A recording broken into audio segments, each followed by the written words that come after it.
Merci de nous retrouver une fois de plus. Tout se termine donc ce jour ici au tribunal de première instance des ECA dans l'affaire opposant les victimes du déraillement des ECA à l'entreprise Camrail, filiale camerounaise de la multinationale Bolloré. Donc aujourd'hui, Herman Musinga, eh bien, on saura très exactement ce que demande le procureur, parce que le procureur de la République va requérir.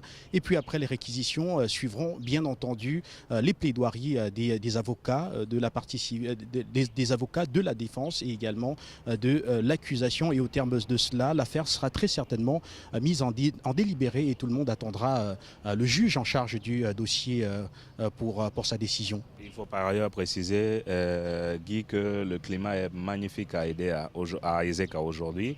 Il faut le dire, Ezeka est une ville qui regorge beaucoup d'histoires de notre pays et on est convaincu que voilà une autre partition de l'histoire de notre pays qui est en train de se jouer ici. Et on est convaincu qu'à travers l'armada de la justice, que le droit sera dit et que le droit sera respecté ici à Edea aujourd'hui.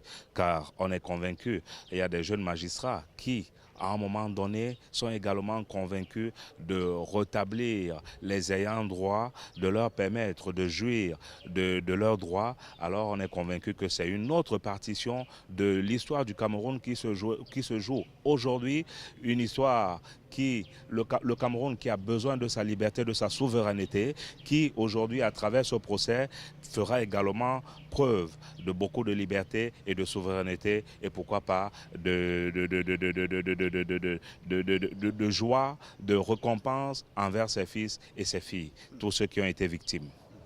Et rappeler également, Herman Musinga, que parmi les personnes, parmi les prévenus ici devant le tribunal de première instance des ECA, il y a bien sûr l'ancien directeur général de Camrail et le nouveau directeur qui sont tous présents, qui seront tout à l'heure, une fois de plus, au banc des accusés, comme c'est le cas d'ailleurs depuis le début de ce procès. Ils risquent tous 10 ans d'emprisonnement ferme ici devant ce tribunal.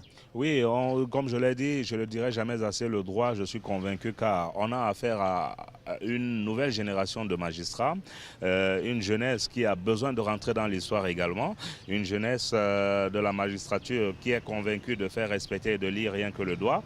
On aperçoit, on est convaincu, quand on aperçoit l'ancien directeur général de Camrail et l'actuel directeur général de Camrail entouré des avocats, même locaux, les nationaux, bon, ceci ne peut pas nous ébranler et d'ailleurs n'ébranlera pas les magistrats qui ont une charge souveraine et libre de lire le droit, rien que le droit, et on espère qu'au sortir de ce procès, les victimes auront le sourire.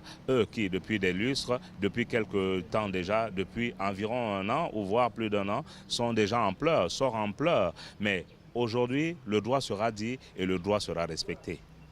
Bien, le droit sera dit et sera respecté. On va se séparer avec ces quelques mots d'Herman Musinga, avec qui on va commenter cette actualité tout au long de la journée devant ce tribunal de première instance des ECA, siégeant ici en matière correctionnelle. C'est donc finalement la fin ici devant ce tribunal ce jour. Après, je vous le disais tout à l'heure, l'affaire sera très certainement mise en délibéré et tombera par la suite eh bien, la décision de la Cour. Et si jamais il y a appel, cette fois-là, ce sera à Yaoundé.